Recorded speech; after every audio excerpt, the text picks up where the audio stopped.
I think that people that start a startup for the sake of a startup, before they figure out what they're passionate about, what they're going to do, that's much harder to make succeed. As soon as you declare something a company and not a project, there's this pressure to figure something out quickly. And it can't sound too crazy because it's like, now it's my startup and I have to tell people about it as my startup. And when it's still just a project, it can sound pretty crazy. And these things are just so delicate, these ideas before they develop, that I think one mistake people make is they have this startup and now they're like, I need a startup, and I'm in my co-working space, like hanging out and doing whatever, and now I need my idea and I'm gonna do that and it's gonna be great and I'm gonna rage code and I'm gonna like get on TechCrunch, and that is not the path to success.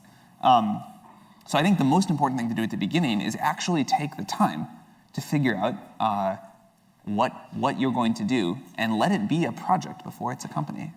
Have the idea first and then the company. Have the company be the way to support this thing that you think is really awesome to make it happen.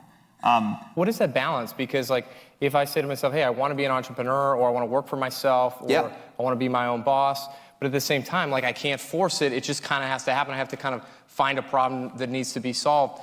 Like, well, the way you can force it, sort of, is you can just decide to spend a lot of time thinking about ideas and building stuff as projects. Like, until you sort of say, this is my startup and we're going, that is when I think sometimes stuff goes off the rails. And where is that? Like, when do you say this? I think when you get conviction behind what you're going to do.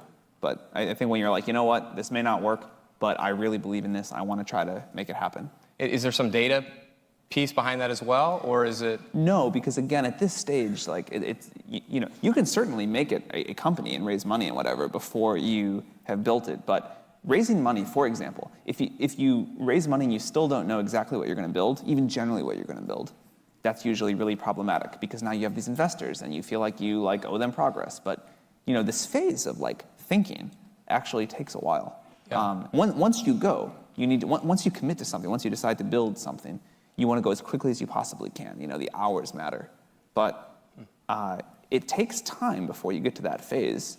And you can commit and say, I'm really going to spend a lot of time trying to figure out what is broken in the world and what I'm passionate about making better.